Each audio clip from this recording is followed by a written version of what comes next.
Dear friends, আশা করি তোমরা সকলেই ভালো আছো। আজ আমি ডক্টর এপিজে আব্দুল কালামের উপর একটু সংক্ষিপ্ত আলোচনা করব। এপিজে আব্দুল কালাম এর পুরো নাম আবুল বকির জয়নুল আবেদিন আব্দুল কালাম। এটা একটি চাকরির পরীক্ষায় ইন্টারভিউতে এক প্রার্থীকে জিজ্ঞাসা করা হয়েছিল এপিজে আব্দুল কালাম, এই এপিজের পুরো নামটা কি। তো সেই পরীক্ষার্থী বলতে পেরেছিল আবুল বকির জয়নুল আবেদিন আব্দুল কালাম। তখন তাকে জিজ্ঞাসা করা হয়েছিল এত বড় নাম কেন। সে সঠিক উত্তর দিতে পারেনি। যাই হোক, দক্ষিণ ভারতীয়দের মধ্যে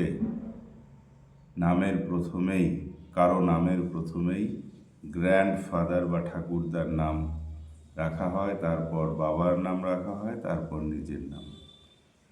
আবুল বকির আব্দুল কালামের ঠাকুরদাদার নাম, জয়নুল আবেদিন তার পিতার নাম, আব্দুল কালাম তার নিজের নাম। যাই হোক, দক্ষিণ ভারতের রামেশ্বরে তিনি জন্মগ্রহণ করেছিলেন। অত্যন্ত মেধাবী ছাত্র ছিলেন। তিনি মূলত অ্যারোস্পেস ইঞ্জিনিয়ারিং নিয়ে পড়াশোনা করেছিলেন। তিনি একজন ভারত বিখ্যাত তো বটেই, পৃথিবী বিখ্যাত সায়েন্টিস্ট, অ্যারোস্পেস সায়েন্টিস্ট ছিলেন। অটল বিহারী বাজপেয়ী যখন ভারতবর্ষের প্রধানমন্ত্রী, তখন তিনি 1998 সালে রাজস্থানের পোখরানে সেকেন্ড নিউক্লিয়ার টেস্টে একটা ক্রুশিয়াল রোল তিনি প্লে করেছিলেন।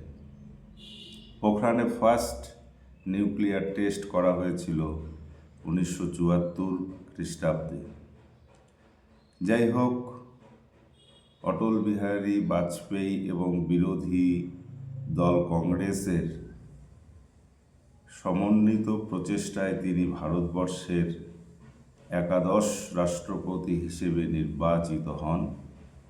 2002 খ্রিস্টাব্দে 11th প্রেসিডেন্ট অফ ইন্ডিয়া হিসেবে তিনি শপথ গ্রহণ করেন।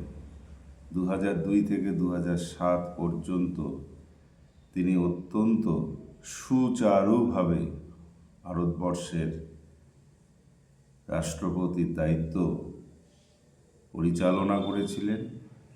এই জন্য তাকে পিপলস প্রেসিডেন্ট বলেও আখ্যা দেওয়া হয়। ভারতবর্ষের প্রেসিডেন্ট হওয়ার পূর্বে তিনি ডিআরডিওর সায়েন্টিস্ট হিসেবে কাজ করেছিলেন। ডিআরডিও ফুল ফর্মটা হচ্ছে defence research and development organisation. এটাও কোনো সময় পরীক্ষাতে আসতে পারে। ইসরো, ইন্ডিয়ান স্পেস রিসার্চ অর্গানাইজেশনেও তিনি সায়েন্টিস্ট হিসাবে কাজ করেছিলেন। তিনি একজন সুলেখক ছিলেন। তার সুচিন্তিত মতামত, তার জীবন দর্শন তিনি কয়েকটি গ্রন্থে লিখে যান। তার গ্রন্থগুলোর নাম আমি বলছি। এগুলো কিন্তু বিভিন্ন চাকরির পরীক্ষায় আসে, আগামীতেও আসতে পারে। তোমরা ভালো করে জেনে রাখো। Wings of fire, India 2020, ignited minds, failure to success, legendary lifes, you are born to blossom, indomitable spirit. পরীক্ষায় 4টে বইয়ের নাম দিয়ে হয়তো বলতে পারে এই 4টের মধ্যে কোনটি এপিজে আব্দুল কালামের লেখা, অথবা এভাবেও আসতে পারে 4টি বইয়ের নাম দিয়ে কোনটি এপিজে আব্দুল কালামের লেখা নয়। তাহলে আমরা যদি সবকটি বইয়ের নাম মনে রাখতে পারি, তাহলে তার লেখা বই থেকে কোনো প্রশ্ন দিলে আমরা অসফল হব না, আমরা উত্তরটি দিতে পারব। উইংস অফ ফায়ার হচ্ছে তার আত্মজীবনী বা অটোবায়োগ্রাফি। তোমরা যদি পারো এই বইটি তোমরা একটু পড়ে নিও। উচ্চ মাধ্যমিক ইংরেজিতে এই উইংস অফ ফায়ারের একটি অংশ পড়ানো হয়। যাই হোক, বিজ্ঞান, প্রযুক্তি, গবেষণা প্রভৃতি ক্ষেত্রে তার অসামান্য অবদানের জন্য তিনি পদ্মভূষণ, পদ্মবিভূষণ পুরস্কার পেয়েছিলেন। 1997 সালে তিনি ভারতের হাইয়েস্ট সিভিলিয়ান অ্যাওয়ার্ড ভারতরত্ন পেয়েছিলেন। রাষ্ট্রপতি হবার পূর্বেই তিনি এই সর্বোচ্চ অসামরিক নাগরিক সম্মান লাভ করেছিলেন। মঙ্গলযান যেটা ভারত থেকে পাঠানো হয়েছিল, এই মঙ্গলযান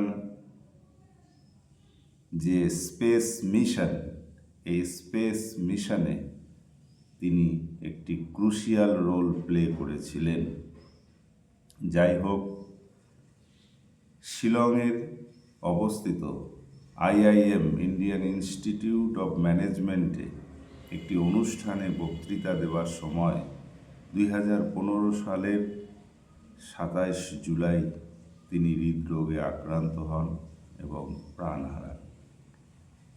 তার হোমটাউন রামেশ্বরমে তার শেষকৃত্য সম্পন্ন হয়। উড়িষ্যার একটি দ্বীপ যার নাম হুইলার আইল্যান্ড, এই দ্বীপের নামকরণ তার নামে করা হয়।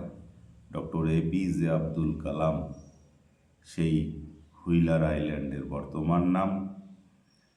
তিনি তার বক্তৃতার মধ্যে ছাত্রছাত্রীদের উদ্দেশ্যে বহু মূল্যবান কথা তিনি বলেছিলেন। তার মধ্যে একটি কথা আমার খুব মনে দাগ কেটেছে, সেটা হচ্ছে, আমরা ঘুমিয়ে যা দেখি তা স্বপ্ন নয়, আমরা জেগে যা দেখি সেটাই হচ্ছে স্বপ্ন।